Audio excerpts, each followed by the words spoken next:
जैसे ही सैम और इनके सोल्जर्स वो बगोड़ा हिल को कैप्चर करते हैं तो वहाँ पर एक जापानी सोल्जर एक लाइट मशीन गन से सैम के ऊपर बस्ट फायर कर देता है, जिससे वो गोली इनके पेट में लग जाती है और ये वहीं पर बेहोश हो जाते हैं। लेकिन एक मेहर सिंह नाम का सोल्जर जो कि सैम के साथ ही लड़ रहा था, वो सैम को अपने कंधे पर रखकर बैटलफील्ड से 22 किलोमीटर तक चलकर जाता है एक ऑस्ट्रेलियन सर्जन के पास। और इसके बाद वो सर्जन सैम से पूछता है कि क्या हुआ तुम्हें। तो इसके बाद फिर सैम भी मुस्कुराकर बोलते हैं कि कुछ नहीं, मुझे एक खच्चर ने लात मार दी। आई वाज किक्ड बाय अ मूल, ये उनके वर्ड्स थे। कि 22 अक्टूबर 1947 को पाकिस्तान कश्मीर पर इन्वेड कर देता है और फिर थोड़ी टाइम बाद इसकी इन्फॉर्मेशन भारत को मिलती है और फिर सीधे सैम मानेकशॉ को कैबिनेट में बुलाया जाता है। प्राइम मिनिस्टर नेहरू इस इशू को लेकर यूनाइटेड नेशंस चले जाते हैं और ऐसे यूनाइटेड नेशन इसकी फॉर्मेशन अभी 2 साल पहले ही हुई होती है और उस टाइम पर इंटरनेशनल प्रेशर भी होता है हमारे ऊपर और अमेरिका का भी साथ पाकिस्तान के साथ ज्यादा होता है, इसीलिए ये लड़ाई हमें जीत के भी हारनी पड़ती है। तो अभी 1 दिसंबर 2023 को एक मूवी आई है सैम बहादुर। और जिन लोगों ने ये मूवी अभी तक नहीं देखी है तो ये वीडियो उनके लिए बेस्ट वीडियो।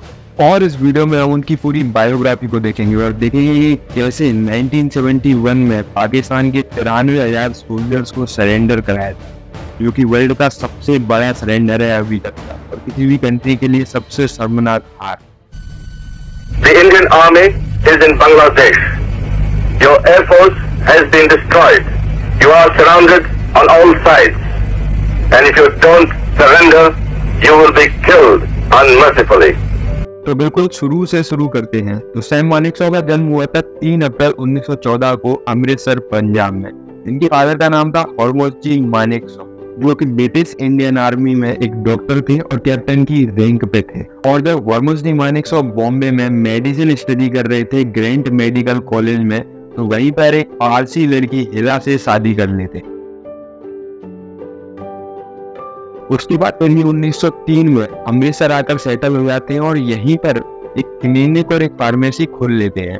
सैम मानेकशॉ 6 भाई बहन थे और ये 5वें बच्चे थे अपने पेरेंट्स के। सैम मानेकशॉ की बचपन में स्कूलिंग पंजाब में ही हुई और बाद में 1929 में ये शेरवुड कॉलेज नैनीताल उत्तराखंड में चले गए। शेरवुड कॉलेज एक रेसिडेंशियल स्कूल है, यानी कि प्राइवेट बोर्डिंग स्कूल, जो कि आज की डेट में भी नैनीताल में प्रेजेंट है। सैम मानेकशॉ को बचपन से ही डॉक्टर बनना था अपने फादर की तरह, इसलिए वो लंदन जाकर पढ़ाई करना चाहते थे।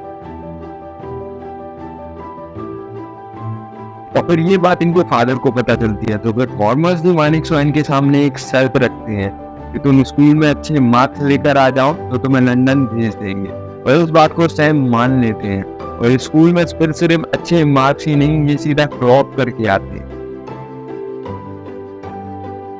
और साथ ही कैम्ब्रिज यूनिवर्सिटी के इंटरनेशनल एग्जामिनेशंस में जूनियर कैम्ब्रिज सर्टिफिकेट लेकर आते हैं और इसके बाद फिर इनको सीनियर कैम्ब्रिज सर्टिफिकेट भी मिलता है। और इस समय ये चल रहा था 1931 और 1931 में इनकी उम्र होती है 15 साल। 15 साल की उम्र में ये कॉलेज को छोड़ देते हैं और कॉलेज को छोड़कर ये सीधे जाते हैं अपने फादर के पास। अपने फादर के पास जाकर बोलते हैं कि अब तो मैं स्कूल में अच्छे मार्क्स ले आया, तो अब मुझे लंदन जाने दो मेडिसिन पढ़ने के लिए। लेकिन उस टाइम पर भी इनके फादर इनको मना कर देते हैं और कहते हैं कि अभी तुम 3 साल रुक गए, वैसे तुम 18 के हो जाओगे तो तुम्हें लंदन भेज दिया जाएगा। और इस बात को सुनते ही सैम मानेकशॉ बहुत गुस्सा हो जाते हैं और अमृतसर के हिंदू सभा कॉलेज में एडमिशन ले लेते हैं। तो इसके बाद 1932 में ये अपने फाइनल के एग्जाम्स देते हैं, जिसको पंजाब यूनिवर्सिटी कंडक्ट करा रही होती है। इसमें ये 3rd डिवीजन से पास करते हैं साइंस स्ट्रीम। और इसके बाद फिर इनका सफर शुरू होता है मिलिट्री में और 1931 में ही Indian military college committee setup की जाती है, जिसके चेयरमैन होते हैं फील्ड मार्शल फिलिप चैटवुड। और ये कमेटी रिकमेंड करती है कि इंडिया में एक मिलिट्री एकेडमी एस्टेब्लिश होनी चाहिए, जो इंडियंस को ट्रेन करेगी आर्मी में ऑफिसर कमीशंस के लिए, बेसिकली ऑफिसर भर्ती के लिए, जिसमें 3 साल का कोर्स होगा और एंट्री एज होगी 18 से 20 साल और जिसमें कैंडिडेट्स को एग्जामिनेशंस के बेस पर सिलेक्ट किया जाएगा और इसको कंडक्ट कराएगी पीएससी यानी कि पब्लिक सर्विस कमीशन।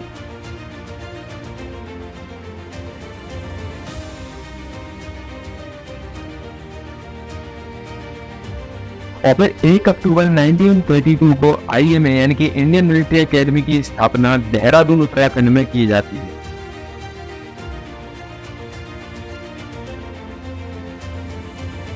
और फिर ईयर 1932 में अर्ली मंथ में ही एक नोटिफिकेशन जारी किया जाता है एंट्रेंस एग्जाम का, और जून और जुलाई में ये एग्जाम्स कंडक्ट कराए जाते हैं। और क्योंकि सैम मानेकशॉ अपने फादर से गुस्सा थे क्योंकि उन्हें लंदन नहीं जाने दिया, तो अपने गुस्सा को जाहिर करते हुए इस एग्जाम में अप्लाई कर दिया और दिल्ली आ गए, और दिल्ली आ गए उन्होंने इस एग्जाम को दिया, और सैम मानेकशॉ उस ओपन एग्जाम में सिलेक्ट हो जाते हैं और 6th पोस्ट पर आते हैं इस मेरिट में। और उस टाइम पर इस एग्जाम में सिर्फ 15 लोग ही सिलेक्ट हुए होते हैं, और Manekshaw first batch of cadet में सिलेक्ट होते हैं, और उनके बैच का नाम होता है the pioneers.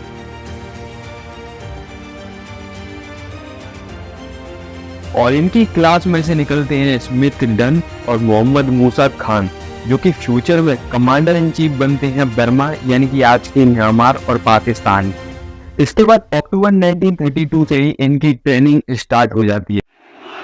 Any officer, shut our meat, even to the peril of my life.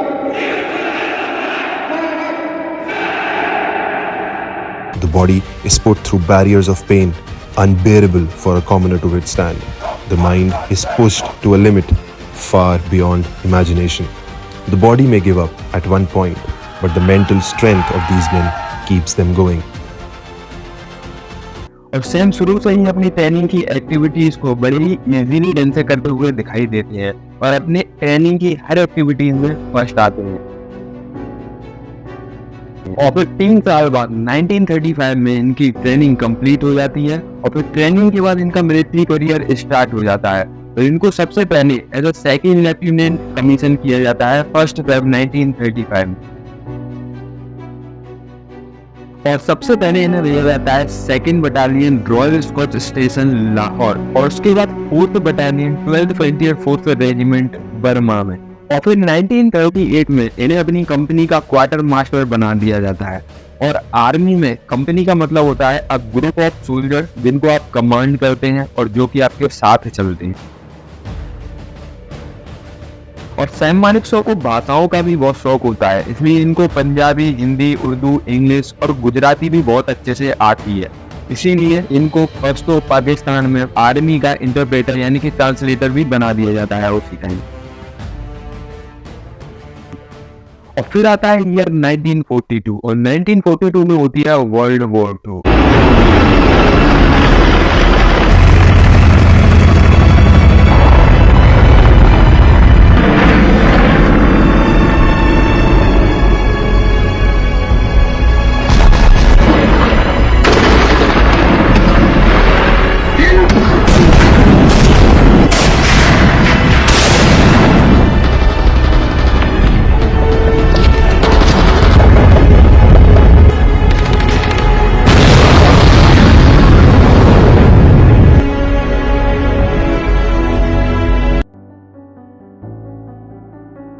और वर्ल्ड वॉर 2 में क्वालिफाइड ऑफिसर्स की शॉर्टेज चल रही रहती है, और उस टाइम पर अंग्रेज लोग वैसे भी हमारे गांधी जी से मदद मांग रहे रहते हैं कि गांधी जी आप हमें अपने इंडियन सोल्जर्स और ऑफिसर्स दे दो और बदले में हम आपको आज़ाद कर दें। लेकिन गांधी जी ऐसा करने से मना करते थे, क्योंकि वर्ल्ड वॉर 1 में भी हमने इनकी मदद करके देखी थी और उसका कोई नतीजा नहीं निकला था।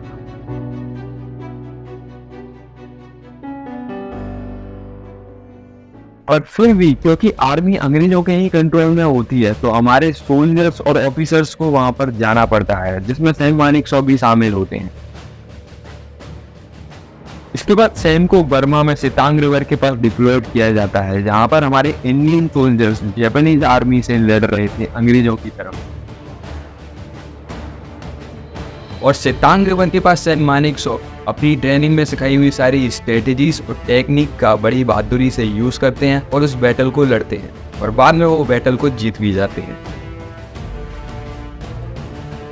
और उस लोकेशन को ये लोग सक्सेसफुली कैप्चर कर लेते हैं, और उस लोकेशन को सक्सेसफुली कैप्चर करने के बाद इन लोगों को एक दूसरी लोकेशन के पास जाना पड़ता है, और दूसरी लोकेशन का नाम होता है पगोड़ा हिल। और पगोड़ा हिल के पास ये लोग जैसे ही पहुंचते हैं, इन लोगों को एक काउंटर अटैक देखने को मिलता है, और उस काउंटर अटैक में ये लोग 50% कैजुअलिटी सफ़र करते हैं। 50% कैजुअलिटी का मतलब होता है कि इनके आधे से ज़्यादा सोल्जर्स वहीं पे मारे जाते हैं, पर लेकिन इसके बावजूद भी ये लोग कैसे भी करके मैनेज करते हैं और उस लोकेशन को भी ये लोग सक्सेसफुली कैप्चर कर लेते हैं।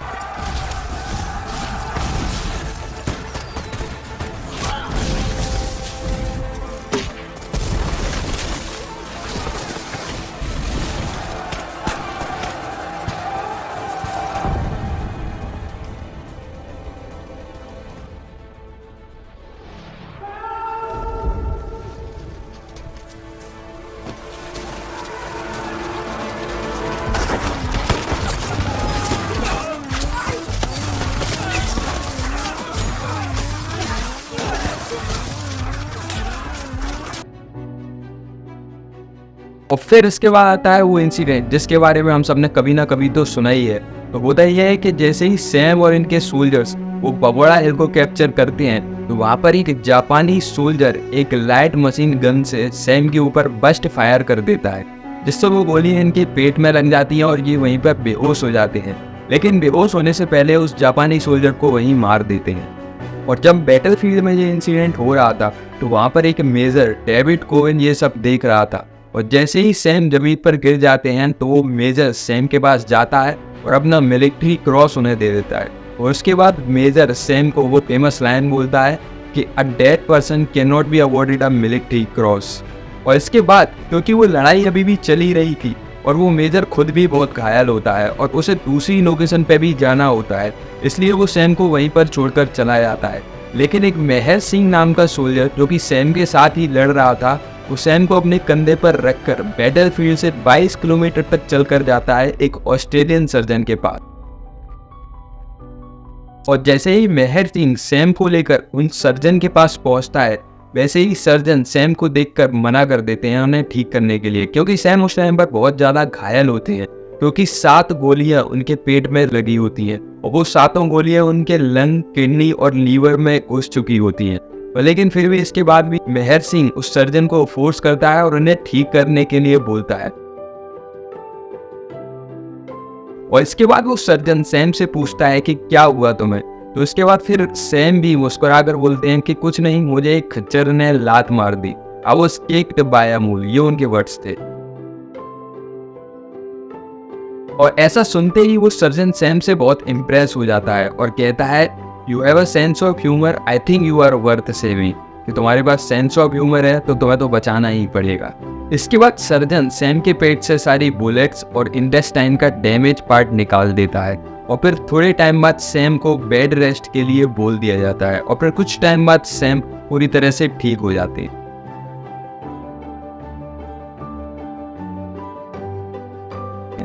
सैम मानिक्स बचपन से ही बहुत ही फनी और ह्यूमरस होते हैं, इसीलिए उनका सेंस ऑफ ह्यूमर भी बहुत अच्छा होता है। और जब भी उनके सोल्जर्स उनसे ये कहते थे कि सर आप इतनी हायर रैंक पे हो फिर भी आप बिल्कुल भी स्ट्रिक्ट नहीं हो, तो वो हमेशा उनसे कहते थे कि a leader always has to be a humorous. Recovery हो जाने के बाद सैम मानिक्स वापस बैटलफील्ड में आ जाते हैं और बैटलफील्ड में इनकी बहादुरी को देखते हुए इनके प्रमोशंस और इनकी रैंक भी बढ़ जाती है और सितंबर 1945 में वर्ल्ड वॉर II एंड हो जाती है। Of celebrations throughout the country. Washington is jubilant, and in Chicago, more than 1 million sing and dance in the streets in the biggest celebration the Windy City has ever seen. Joy is unconfined. And so say we all of us.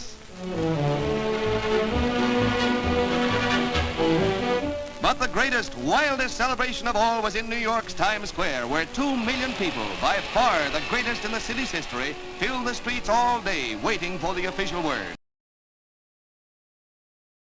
और फिर 4 फरवरी 1947 तक आते आते Sam मानिकशॉ को major बना दिया जाता है। और अब इसके बाद डेट आती है 15 अगस्त 1947 और 15 अगस्त 1947 में हम आज़ाद हो जाते हैं।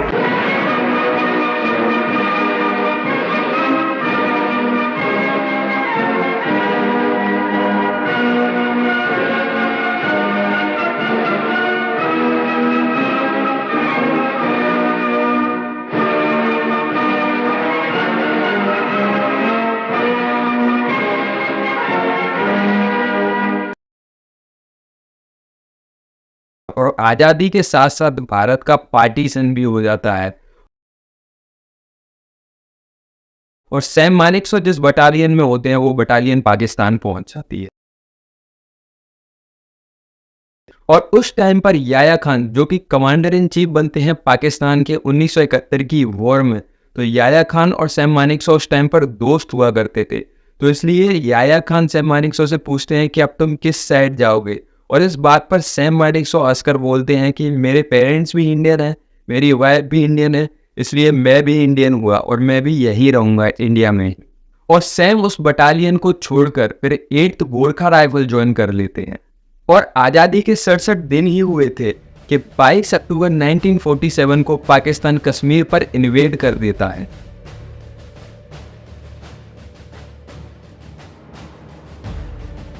और कुछ लोकेशंस कैप्चर कर लेता है और फिर थोड़े टाइम बाद इसकी इंफॉर्मेशन भारत को मिलती है और फिर सीधे सैम मानेकशॉ को कैबिनेट में बुलाया जाता है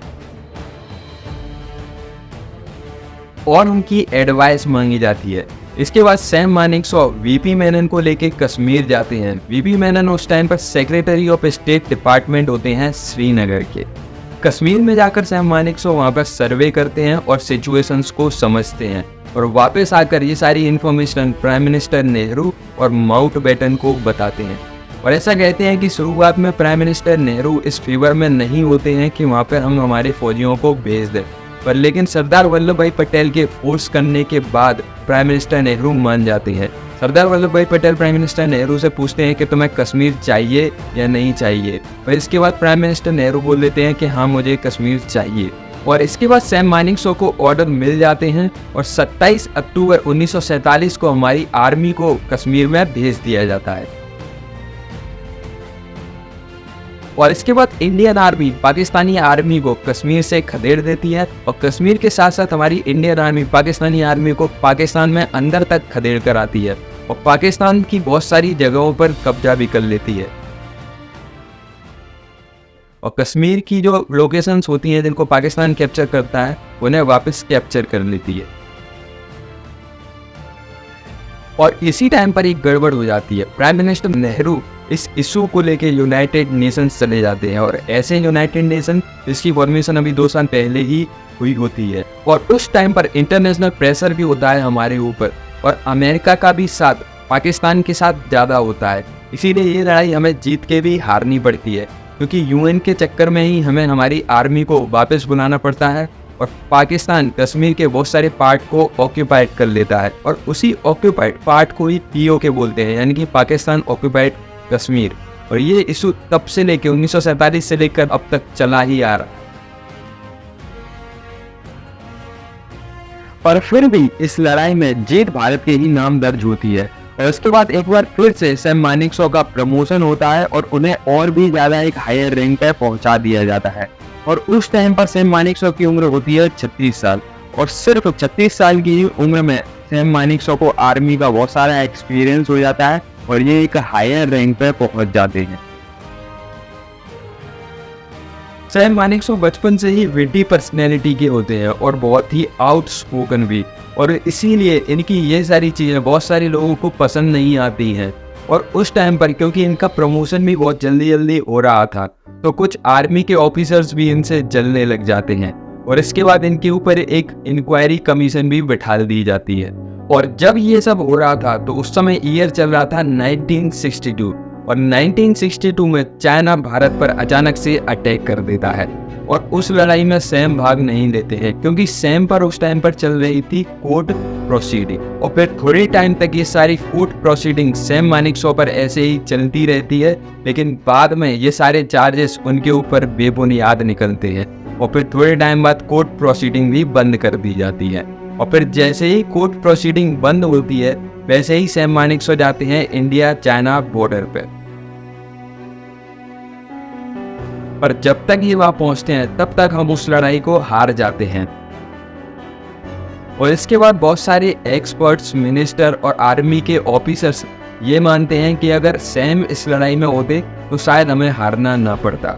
और फिर इस इंसिडेंट के बाद सैम की इम्पोर्टेंस हर कोई आर्मी में समझ जाता है और हर कोई उनकी और भी ज़्यादा रिस्पेक्ट करने लग जाता है। और फिर ये आता है 1965 और 1965 में पाकिस्तान एक बार फिर से भारत पर अटैक करता है और इस बार पाकिस्तान भारत पर इसलिए अटैक करता है क्योंकि उसको ये लगता है कि भारत अभी चाइना से 1962 में हारा ही है और भारत इस टाइम पर कमजोर है, तो ये बहुत सही टाइम होगा भारत पर अटैक करने का। पर पाकिस्तान भी उस टाइम पर एक गलती कर देता है, वो ये भूल जाता है कि इस बार इंडियन आर्मी को सैम मानेकशॉ लीड कर रहे हैं और इस लड़ाई में पाकिस्तान की बहुत बुरी हार हो जाती है और साथ ही साथ इंटरनेशनल लेवल पर इसकी इमेज बिल्कुल ही बर्बाद हो जाती है और पाकिस्तान का जिगरी खुद चाइना भी पाकिस्तान को खरी खोटी सुनाता है। और इसके बाद अब आता है साल 1971 और 1971 में होती है बांग्लादेश लिबरेशन वॉर और सैम मानेकशॉ को मेनली इसी लड़ाई के लिए ज़्यादा जाना जाता है और इस बार सैम मानेकशॉ के साथ साथ इंदिरा गांधी का भी इस लड़ाई में बहुत बड़ा योगदान रहता है। वैसे तो सैम की इम्पोर्टेंस हर लड़ाई में बहुत खास होती है, पर इस लड़ाई में सैम मानेकशॉ और प्राइम मिनिस्टर इंदिरा गांधी को इंडिया के साथ साथ खुद पाकिस्तान, चाइना, रसिया, बांग्लादेश और अमेरिका भी बहुत अच्छे से जान जाते हैं।